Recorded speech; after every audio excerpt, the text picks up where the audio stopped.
Aplausos violentos ecoavam como ondas de tempestade dentro do Teatro Nacional. 50 refletores varriam o palco, buscando a figura que acabara de desafiar não apenas a técnica, mas a própria lógica da vida. O público estava em pé. Jornalistas, diretores, bailarinos renomados, críticos ferozes, autoridades, todos vibrando com uma intensidade que beirava o delírio. Mas a protagonista dessa noite, Adriana Ferreira, não via nada. O suor escorria por suas têmporas e seu peito arfava como se o mundo inteiro tivesse desabado dentro dele. A luz parecia distante, o som abafado, o coração acelerado demais para o corpo frágil que suportara anos de esforço, renúncia e medo. Quando ela deu o primeiro passo para a reverência final, seus joelhos fraquejaram. O público percebeu antes dela. "Adriana!" gritou alguém na plateia. As luzes estouraram num brilho intenso. O som da orquestra cortou abruptamente. As pessoas começaram a se levantar, algumas empurrando cadeiras, outras levando as mãos à boca.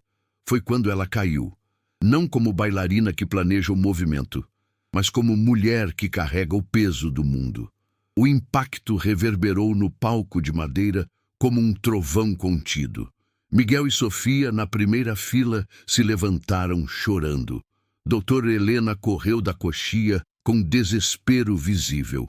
O maestro largou a batuta no chão, e do fundo do teatro, oculto pela multidão, o vilão sorria.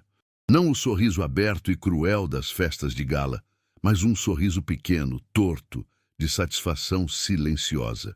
Gustavo Ribeiro observava a queda com os olhos semicerrados, como quem contempla o fim de algo que tentou destruir antes, mas que agora finalmente via ruir. Só que ninguém sabia ainda que aquilo não era apenas exaustão, era veneno. O veneno que ele mesmo mandara colocar no camarim.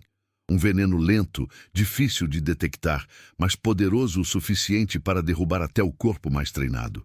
Ele havia passado semanas arquitetando a armadilha perfeita. Afinal, a humilhação pública que sofrera no grande hotel jamais seria esquecida. A internet eternizou cada segundo de sua derrota, cada olhar seu de espanto, cada gota de vergonha. E Gustavo não sabia lidar com derrota. A revanche, portanto, tinha que ser tão grandiosa quanto a queda. E ele esperou pacientemente pelo momento certo. A grande estreia de Adriana. Luz, fama, expectativa mundial. Nada seria mais devastador. Quando ela caiu, a plateia inteira estremeceu. Médicos correram, a produção entrou em desespero. Funcionários carregaram Adriana para fora do palco. Mas uma pessoa agiu de forma diferente, da doutora Helena Mendes.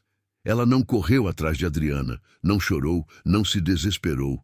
Ela correu para o camarim, como se soubesse exatamente o que estava procurando. E quando chegou lá, encontrou o que temia. O frasco sem rótulo, deixado como quem se esconde à luz do caos. A toalha com cheiro adocicado. O líquido derramado próximo ao borrifador de maquiagem. A cena perfeita de um ataque discreto. Não era acaso, não era colapso, não era fraqueza, era crime. E o autor estava na plateia, sorrindo. Helena sentiu a espinha gelar. O coração acelerou. Ela apertou o frasco nas mãos tremendo e murmurou consigo mesma. Nós voltamos para isso. Sempre voltamos. Era o início de uma guerra.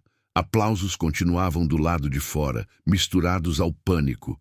A cortina tremulava com o caos. Os paramédicos gritavam ordens. E enquanto Adriana era retirada inconsciente, Helena compreendia o que precisava ser feito. Proteger Adriana. Proteger os filhos dela e destruir Gustavo Ribeiro de vez. Mas antes que a história seguisse adiante, ela sabia que o mundo precisava voltar ao começo. Porque nada daquela tragédia fazia sentido sem entender o caminho que levou Adriana ao palco e Gustavo à escuridão. A câmera imaginária, então, retrocede. Luzes se apagam. E voltamos ao ponto exato em que tudo começou, o salão de cristal. O uniforme azul, a dança proibida, a humilhação pública, a aposta cruel e o momento em que uma faxineira se transformou em estrela e um milionário começou a ruir. Acorda aos poucos num túnel branco de luz e vozes distantes. Adriana sente o gosto metálico na boca, o corpo pesado, como se tivesse dançado uma noite inteira sem descanso. Abre os olhos e encontra o teto do hospital, frio e indistinto. A primeira imagem que vem é a do rosto de Miguel, pequeno, pálido, segurando sua mão com força. Depois, Sofia, com os olhos inchados de tanto chorar, agarrada ao ursinho. O alívio corta o ar. Estão ali. Está segura, por enquanto, mas a paz é frágil. Do lado de fora, o mundo fulmina em perguntas. Como algo tão precioso pôde ter sido atacado? Quem teve coragem de transformar o sonho de alguém em arma? A resposta não é simples e nem deveria ser. Só havia uma certeza clara. Aquilo não foi acaso. Quando Helena contou o que havia encontrado no camarim, a polícia não demorou a tomar o caso. O delegado, de sobrolho cerrado, ouviu as declarações como se cada palavra fosse uma peça de um quebra-cabeça monstruoso. O frasco era analisado, o conteúdo estudado. O rostinho exausto de Adriana, nas fotos vazadas para a imprensa, virou motivo de manchetes e conjecturas que rasgavam a intimidade da família como navalha. Gustavo Ribeiro, ao contrário do que muitos esperavam, não se isolou. Ele apareceu em redes sociais, em entrevistas, com aquele rosto engessado que pretendia transmitir normalidade. Houve notas oficiais, representantes legais, promessas de cooperação com as investigações. Por baixo da polidez, porém, algo fervilhava. Ele estava irritado. Muito. A humilhação pública sofrida meses antes não havia sido esquecida. Agora, com a queda no palco e a acusação de envenenamento, suas noites se tornavam longas e inquietas. Gustavo percebeu que havia ultrapassado um limite. E limites para ele só existem para serem cruzados na sua direção. A imprensa caçava qualquer fração de notícia. Repórteres vasculhavam a vida de Adriana como se ela fosse uma relíquia a ser desmontada. Quis saber de sua renda, dos antecedentes, da história familiar, das doenças de Sofia, tudo com a voracidade cruel de quem precisa transformar sofrimento em audiência. Miguel recebeu mensagens de crianças da escola, algumas de carinho, muitas de curiosidade inoportuna. Dona Eulália, por sua vez, tornou-se a figura pública que muitos apelidaram de Anjo da Bailarina. Fotografias dela ao lado de Adriana circulavam nas páginas sociais com legendas emotivas.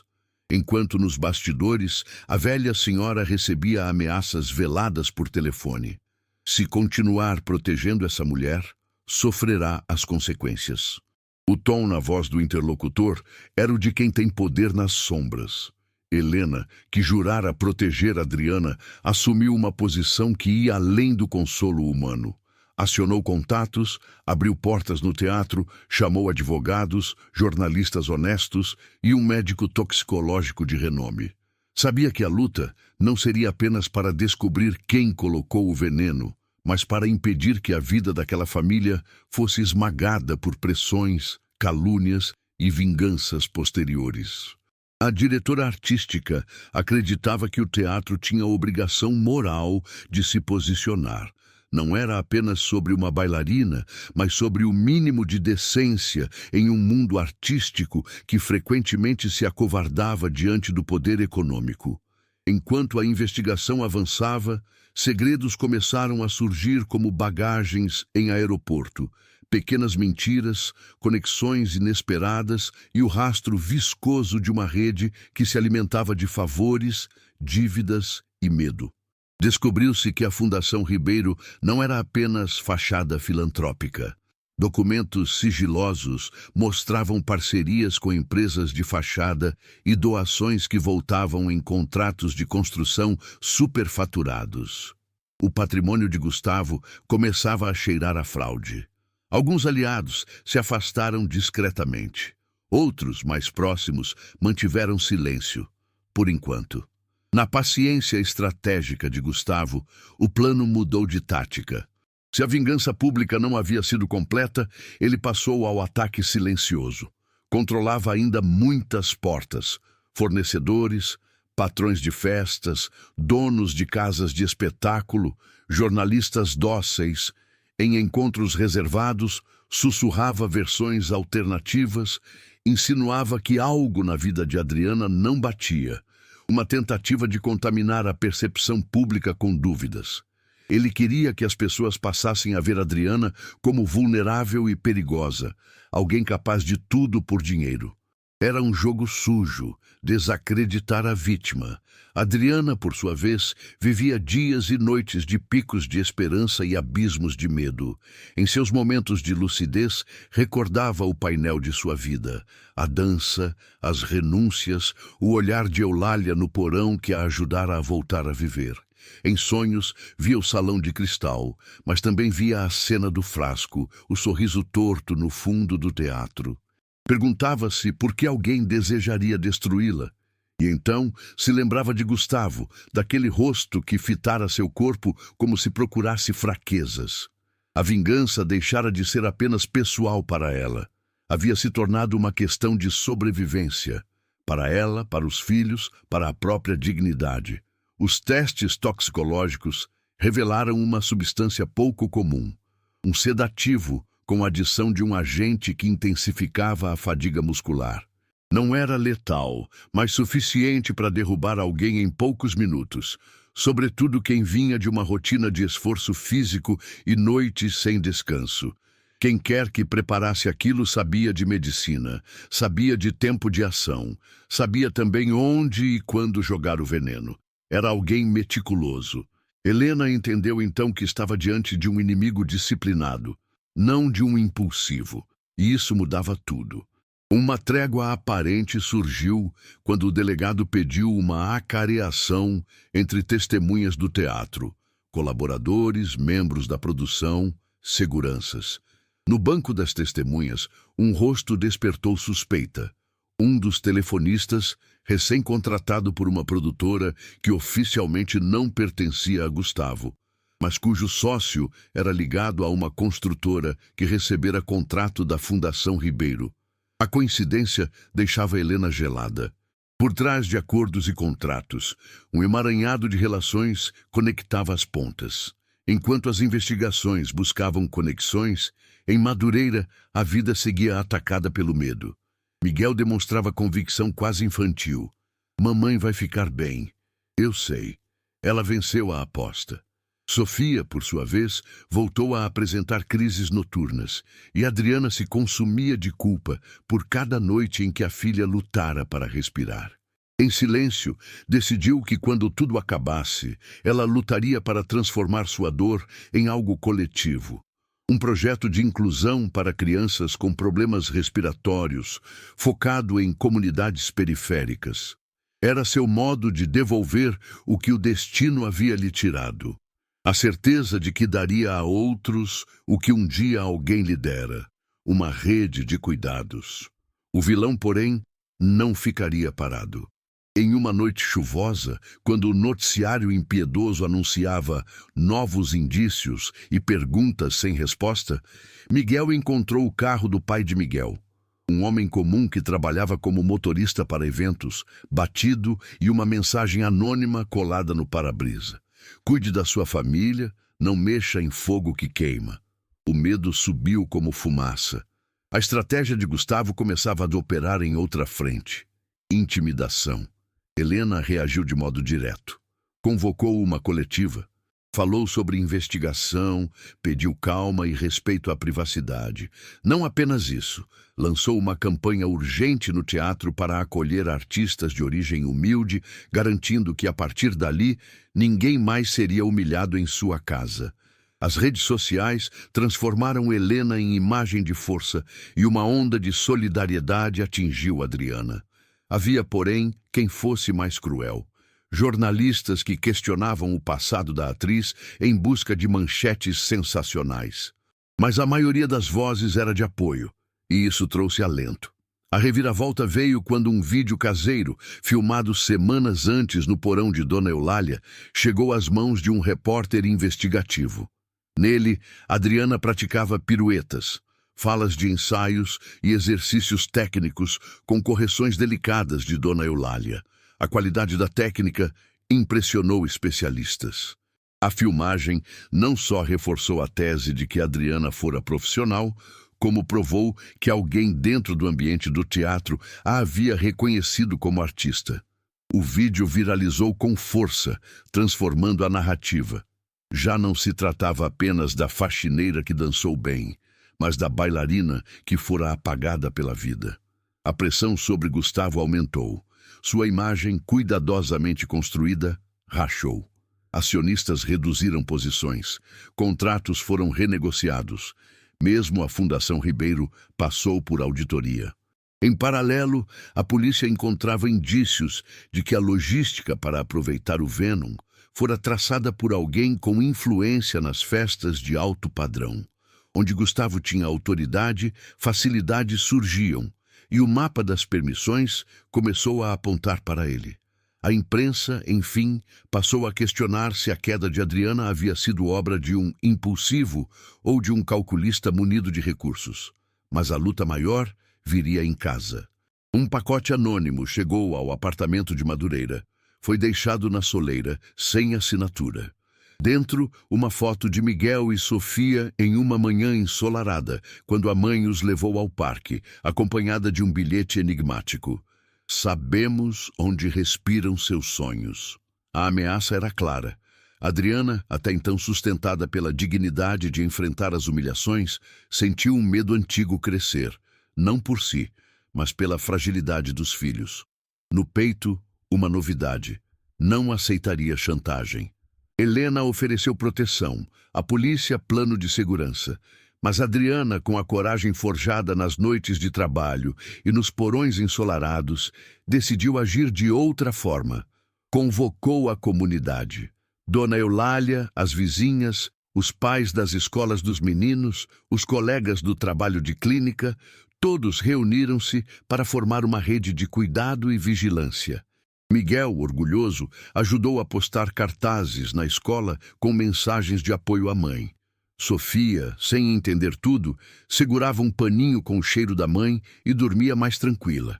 Enquanto a pressão subia, Gustavo trocava emoções por instrumentos legais. Contratou advogados renomados, pagou especialistas, tentou comprar silêncio, mas havia algo que ele não havia previsto: a capacidade das pessoas de se unirem quando a injustiça ameaça destruir uma vida. E havia também o amor obstinado de uma velha chamada Eulália, que não apenas treinara Adriana, mas agora revelou algo que mudaria a direção do processo. Guardava cartas antigas, onde descrevia um incidente do passado, um empréstimo de favor que ligava, de forma indireta, um fornecedor do teatro à Fundação Ribeiro. Era uma peça pequena, talvez insignificante isoladamente, mas quando cruzada com outras evidências, formava uma trilha que chegava perigosamente perto de Gustavo. No silêncio da noite, enquanto os sons da cidade envolviam Madureira, Adriana contemplava os filhos dormindo e sentia um fio de determinação firmar-se no peito. Não permitiria que o medo vencesse. Não deixaria que o sonho, reavivado entre poças de lágrimas e ensaios caseiros, fosse novamente apagado por mãos interessadas. Havia se levantado uma vez diante de 500 olhos curiosos. Caíra. Agora, para reerguer-se de verdade, precisava mais do que aplausos. Precisava de justiça. E a guerra havia apenas começado. A chuva que caía sobre a cidade naquela noite parecia pesada demais para ser apenas água. Era como se o céu tivesse decidido avisar que nada mais seria simples dali em diante. O incidente no teatro havia deixado Adriana cambaleante, mas viva. Gustavo, acuado, mas ainda perigoso, e toda a cidade dividida entre apoio, especulação e medo. Mas a história estava prestes a entrar em um território muito mais sombrio, e ninguém, nem Adriana, nem Helena, imaginava o que seria revelado nas próximas semanas. 3 dias após receber alta, Adriana voltou ao Teatro Nacional acompanhada de Helena e de 2 investigadores. Caminhou lentamente pelo corredor estreito, sentindo o cheiro de madeira, poeira e memória. Cada passo ecoava como um fantasma da noite em que seu corpo mudou de direção contra sua vontade. Ao entrar no camarim onde desmaiou, sentiu um arrepio profundo. As luzes permaneciam fortes, brancas, cruas. O mesmo espelho grande, dividido em quadrículos, refletia agora o rosto dela. Não mais o da bailarina prestes a se apresentar, mas o da mulher que tinha conhecido a escuridão. O investigador disse, sem rodeios: "Temos algo novo, e isso muda o rumo das investigações." Ele abriu a pasta e retirou fotos ampliadas do frasco encontrado. Isso não foi um ato isolado. Não foi improvisado. "E o que isso significa?" perguntou Helena. O policial respirou fundo. Que quem preparou isso sabia exatamente o tipo de veneno que produziria uma queda em cena. O propósito não era matar, completou outro investigador. Era, Adriana murmurou, me calar, me desmoralizar. O policial assentiu. E tem algo mais. O algo mais era um vídeo, gravado pelas câmeras de segurança do teatro. Um homem entrando no corredor lateral, perto dos camarins, no intervalo dos ensaios. Touca, luvas, máscara, andando com a calma de quem tinha certeza de que não seria descoberto. Ele mexe em algo na bancada do camarim e sai. O rosto não aparece, mas o corpo sim, a postura sim, a forma de caminhar sim. "Vocês reconhecem?" perguntou o investigador. Adriana sentiu um peso no peito. Helena ficou branca como papel, porque ambas viram, mesmo em silêncio, aquele andar não era estranho. Helena engoliu seco. Parece muito com o chefe-geral de logística da Fundação Ribeiro. Um dos homens de confiança do Gustavo. Adriana fechou os olhos. Então foi ele. Gustavo mandou, mas o investigador negou com a cabeça. Não é tão simples. Por quê? Porque esse homem desapareceu 2 dias depois do incidente e não desapareceu por vontade própria. Desapareceu como desaparecem peças de um jogo sujo quando sabem demais.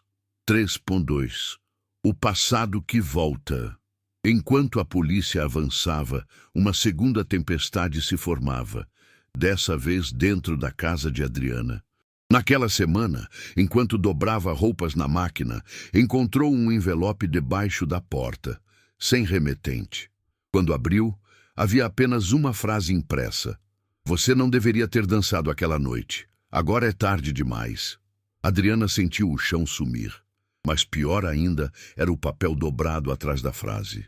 Uma foto dela, aos 15 anos, na porta do Teatro Municipal. Uma foto que ela nem lembrava existir. E um detalhe inquietante no canto inferior. A data. 5 de outubro.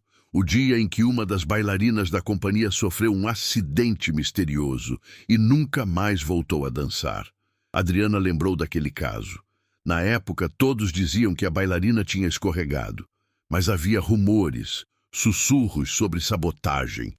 Uma rivalidade interna comandada por alguém de fora, um financiador influente. E então, uma frase da carta caiu sobre ela como faca. A história se repete porque nunca foi resolvida. Ela sentiu uma vertigem.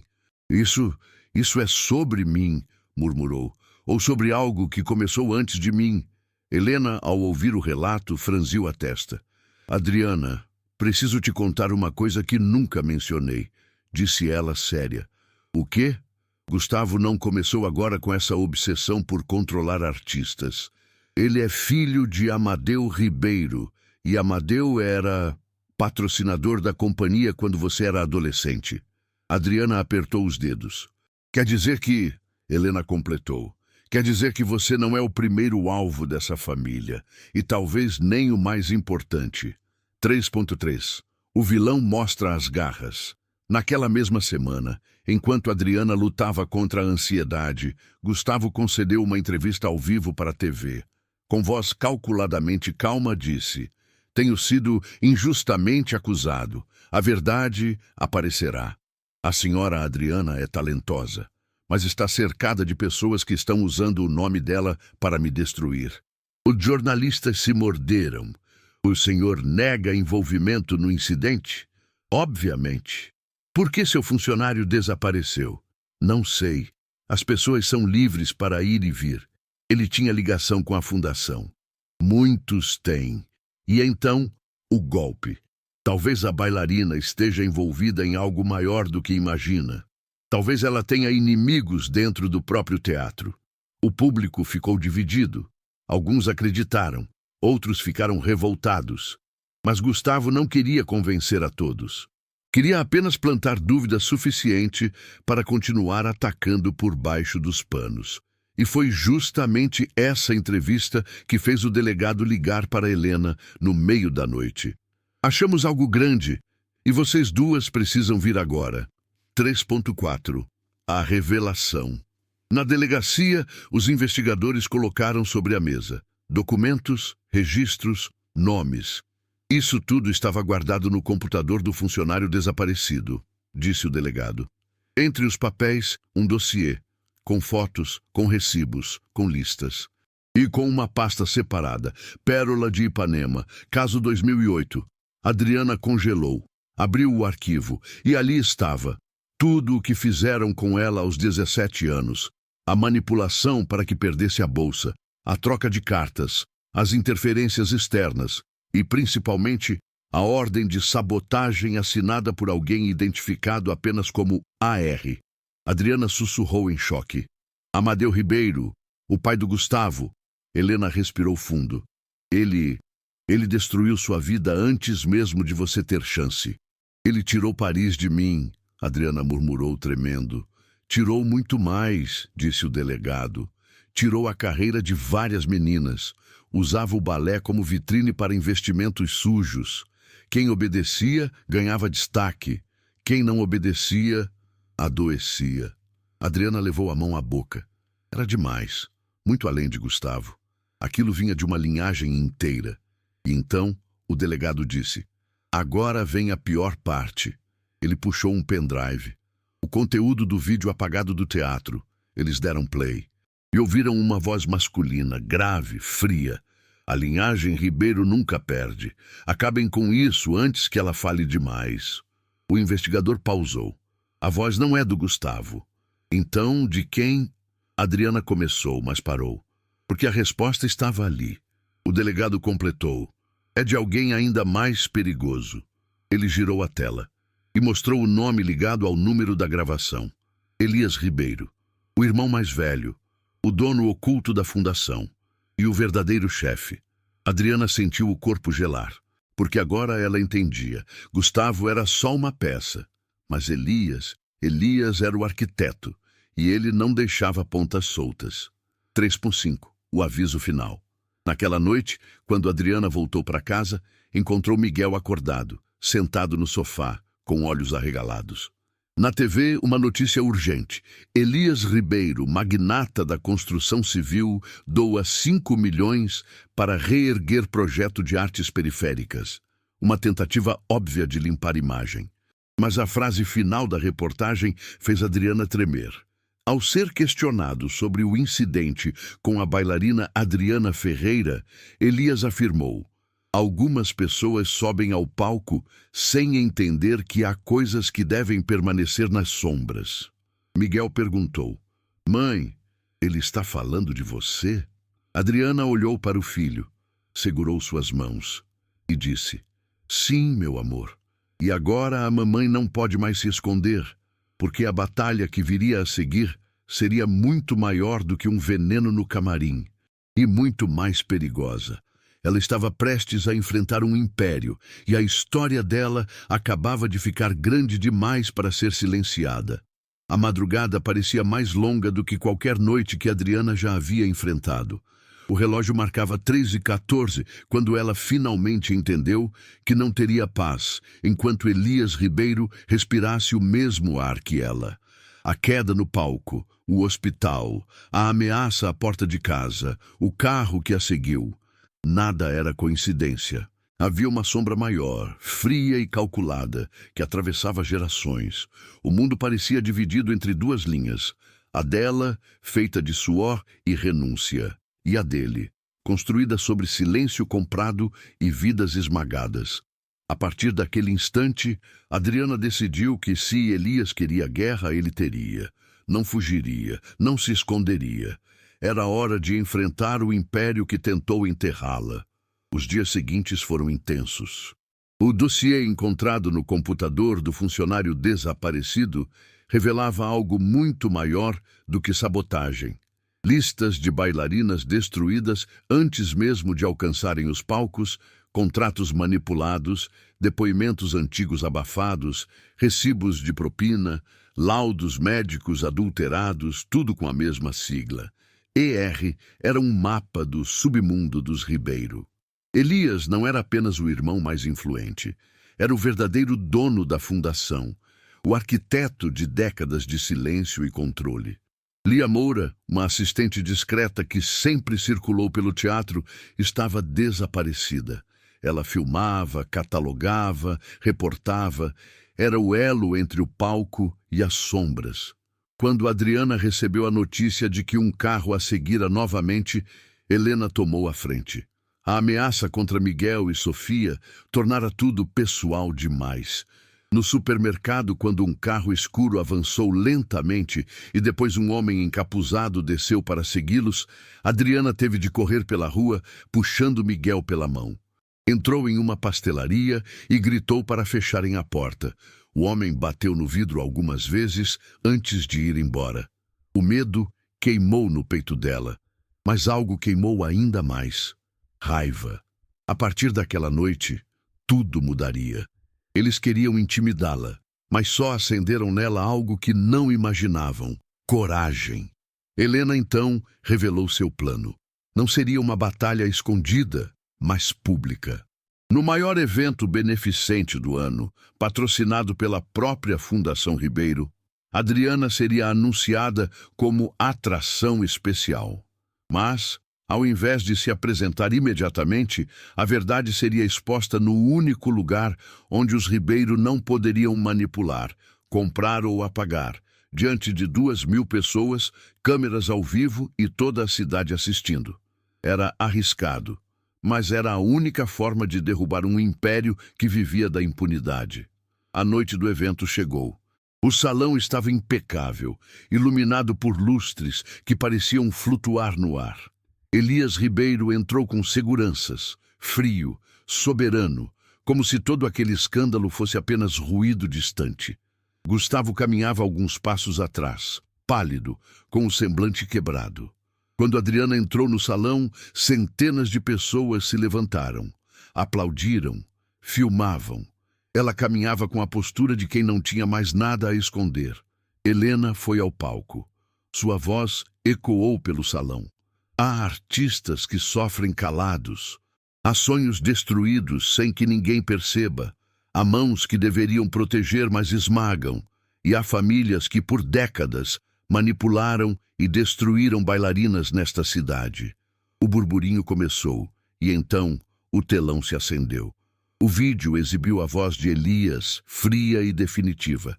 A linhagem Ribeiro nunca perde. Acabem com isso antes que ela fale demais. O salão mergulhou em silêncio mortal. Em seguida surgiram documentos, listas, recibos, registros médicos falsificados e fotos antigas de Adriana aos 17 anos, marcadas com um X. Foi como assistir décadas de mentira desmoronarem em segundos. Adriana deu um passo à frente. A voz não tremeu. Eu fui silenciada. Tiraram a minha bolsa, tiraram Paris de mim. Me humilharam, me apagaram, mas hoje não mais. No meio da plateia, uma figura se levantou. Era o delegado que estava disfarçado entre os convidados. Elias Ribeiro, o senhor está preso por formação de quadrilha, sabotagem, fraude, extorsão, tentativa de homicídio e destruição de carreira artística.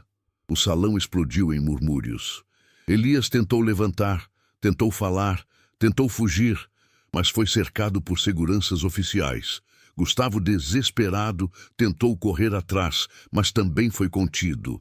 A queda de dois impérios acontecia ali, ao vivo, diante de câmeras.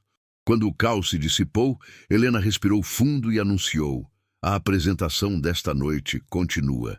Adriana caminhou até o palco. O maestro levantou a batuta. A música começou. Claire de Lune preencheu o salão com uma luz suave, quase espiritual. Ela dançou.